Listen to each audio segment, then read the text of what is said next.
আসসালামু আলাইকুম। আশা করি আপনি অনেক ভালো আছেন। আমি মোহাম্মদ রুহুল আমিন আকন্দ, উড়িয়া হাওয়া ভবন, ফুলছড়ি গাইবান্ধা। তবে আমি বর্তমানে অবস্থান করছি ঢাকার কেরানীগঞ্জে। রাতুল ভাইয়া, আমি আজকে যে ঘটনাটা মেইল করছি এটা আমার নিজের সঙ্গে ঘটে যাওয়া একটি ভৌতিক ঘটনা। তবে বিশেষ করে আমার যে ব্যাপারটি বলতে হয়, আমাদের কিন্তু বাজার ঘাট করার জন্য কেতকিরহাটে আসতে হতো। কেতকিরহাট থেকে আমাদের বাড়িতে যাওয়ার পথে প্রথমে একটা নদী পার হতে হতো। যদিও চৈত্র মাসের ওইদিকে নদীর পানি শুকিয়ে যাওয়ায় নদীতে তখন শুধু ধবধবে সাদা বালু ছিল। আর হ্যাঁ, নদীর ঠিক পূর্ব পাশে ছিল পাশাপাশি একটা শিমুল গাছ এবং আরেকটি বড়ই গাছ। সবাই বলতো এই গাছ দুটোতে নাকি ভূত থাকে, কিন্তু আমি কখনো বিশ্বাস করতাম না। তখন আমি অনেক ছোটই বটে। তো এবার আসি আসল ঘটনায়। দিনটা ছিল শনিবার। বাবা আমাকে সাথে করে কেতকিরহাটে নিয়ে গেলেন। বলে রাখা ভালো, আমি সে সময় ক্লাস 3-তে পড়তাম। বাবা কোথাও একটা বেড়াতে যাবে বা কোনো একটা কাজের জন্য যাবে, এই জন্য আমাকে সঙ্গে করে বাজারে নিয়ে যায়। তো বাজারে গেলাম বাবার সঙ্গে। বাবা অনেক কিছু বাজার করে দিলেন আমাকে।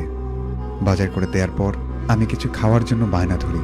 তখন একটি ভেলি কিনে দিলেন আমাকে। অনেকেই হয়তো বা ভাবছেন ভেলি কি জিনিস। বলে রাখি, এটা একটি তেলে ভাজা খাওয়া জিনিস, যা এখন আর পাওয়াই যায় না বললেই চলে। বাবা বলল যে এই ভেলিটা রাস্তায় খাবি না, বাড়িতে নিয়ে গিয়ে খাবি। রাস্তায় এটা খেলে ভূতে ধরতে পারে। আমি বললাম আচ্ছা বাবা, ঠিক আছে। তো আমি হাঁটতে হাঁটতে পৌঁছলাম সেই নদীর পশ্চিম পাশে। তখন সন্ধ্যার অন্ধকারে ঢাকা ছিল পুরো চারদিক। ছোট মানুষ, তাই আর খাওয়া জিনিসের লোভ সামলাতে না পেয়ে নদীর মাঝামাঝি এসে ভেলিটা বের করে খেতে লাগলাম। চারপাশে কেউ ছিল না।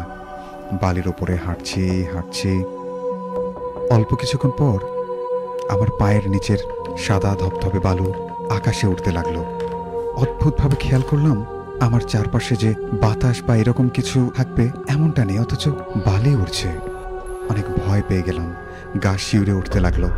আর একটা জিনিস খেয়াল করলাম, কে যেন বলছে, এই ছেলে, কোথায় যাচ্ছিস? ওখানে যাস না, গেলে তোর ভালো হবে না। তুই এই সময় একা একাই পড়তে যাচ্ছিস, তোর সাহস তো কম নয়। আর তুই ওটা কি খাচ্ছিস আমাকে না দিয়ে?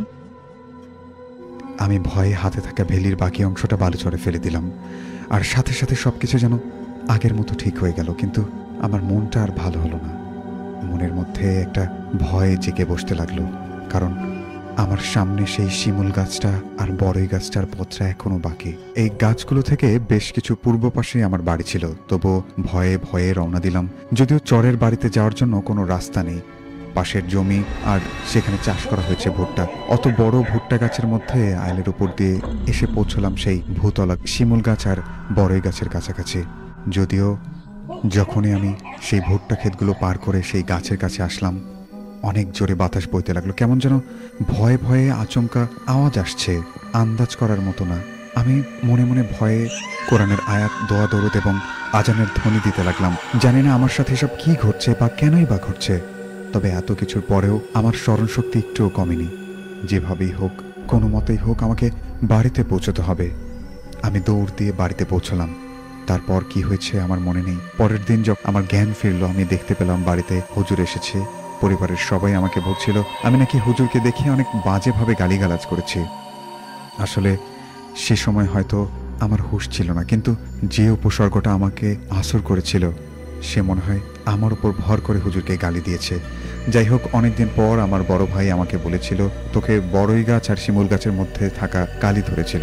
সো ধন্যবাদ জানাই ভাইয়া। আবারও অন্য কোনো ঘটনা শেয়ার করব। আজকে এর মতো এখানেই শেষ।